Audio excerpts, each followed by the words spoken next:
کہ رشتہ داریاں تین قسم کی ہیں.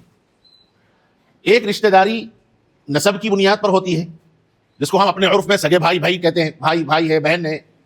پھر اس میں بھی تین رشتے ہیں، علاتی ہے، عینی ہے، اخیافی ہے. یہ تین نسبی اعتبار سے. عینی کا مطلب حقیقی سگے جس کو ہم کہتے ہیں، اور علاتی کا مطلب ہے کہ باپ ایک ہو ماں دو ہو، اور اخیافی کا مطلب یہ ہے کہ باپ ایک ہو ماں دو ہو، یعنی والد کے انتقال کے بعد ماں نے دوسرا نکاح کیا ہو، تو اس دوسرے نکاح کے نتیجے میں ان کو جو اولاد پیدا ہوگی اس آدمی کے لیے وہ بھائی ہے، بہنیں، یہ اخیافی کہلاتی ہے، ماں شریک. تو نسبی اعتبار سے یہ تین رشتہ داری ہے. ایک عینی ہے، سگے بھائی بہن، ایک ماں باپ سے پیدا ہونے والی اولاد. دوسری علاتی، باپ ایک ہو ماں دو ہو. اور اخیافی کا مطلب یہ ہوا کہ ایک ماں اور دو الگ الگ والد سے اولاد پیدا ہونے والی ہو.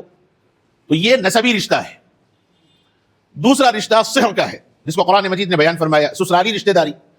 نکاح کے نتیجے میں دو اجنبیوں کے درمیان جو تعلق قائم ہو کر خاندانی رشتہ داری قائم ہوتی ہے، تو وہ نسبی کے مقابلے میں صہر کہلاتے ہیں عربی کے اعتبار سے. اور تیسری جو رشتہ داری جس کا ذکر قرآن مجید کے اندر کیا ہے وہ ہے ایمانی رشتہ داری، جس کا ذکر قرآن نے کہا.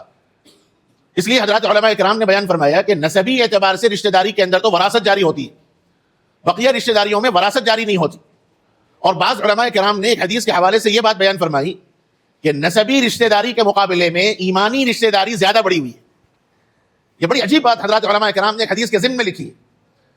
اس لیے کہ نسبی رشتہ داری تو ایمان کی بنیاد پر تعلقات ختم ہو سکتے ہیں، لیکن ایمان کی بنیاد پر جو تعلقات ہیں وہ کبھی ختم نہیں ہو سکتے.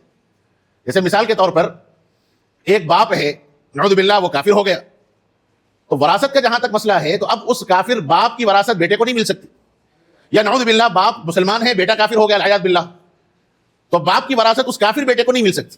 یعنی اسلام کی بنیاد پر وراثت ہے اور کفر اباح ہے، وراثت کو ختم کر دیتی ہے. یہ الگ بات ہے کہ ہمارے عرف کے اندر ایک عاق بھی ایک مسئلہ ہے، عاق کر دیا، جائیداد سے بے دخل کر دیا. میں نے کئی مرتبہ اس کی صراحت کر دی، عرف میں جو عاق کا مسئلہ ہے شریعت اس کو معتبر نہیں مانتی. شریعت میں عاق کا کوئی اعتبار نہیں ہے. وراثت جبری چیز ہے، جو وراثت ملنے کے شرائط ہیں، مسلمان ہونا، یہ اگر موجود ہے تو باپ کی وراثت بیٹے کو برابر ملے گی چاہے باپ عاق کر دے. شریعت میں عاق کا کوئی اعتبار نہیں. یہ ایک مسائل ہیں، تفصیل طلب مسائل ہیں، علماء سے رابطہ کریں جب مسائل کے سلسلے میں.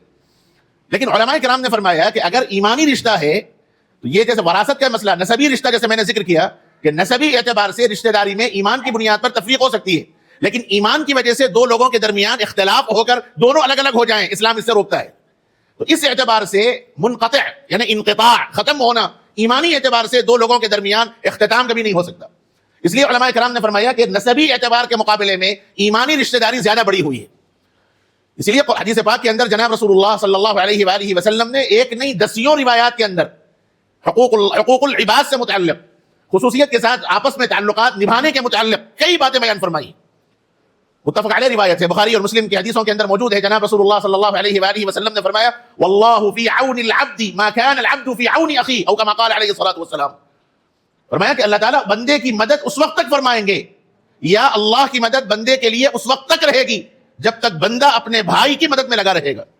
اور یہاں بھائی سے مراد ایمانی بھائی مراد ہے، یعنی ایک مسلمان کا دوسرے مسلمان سے جو تعلق ہے وہ تعلق جب تک برقرار رہے گا، محبتیں برقرار رہے گی، ایک دوسرے کے ساتھ حسن سلوک برقرار رہے گا، ایک دوسرے کے غم میں برابر کی شراکت ہوگی، ایک دوسرے کی محبت میں دونوں برابر شریک ہوں گے، ایک دوسرے سے آپسی اختلافات کو ختم کر کے محبت کے ساتھ تعلقات کو قائم کرنے کی جب فکریں کی جائیں گی، اب جناب رسول اللہ صلی اللہ علیہ وسلم نے فرمایا اللہ تعالیٰ کی بھی مدد بندوں کے ساتھ اس وقت تک رہے گی.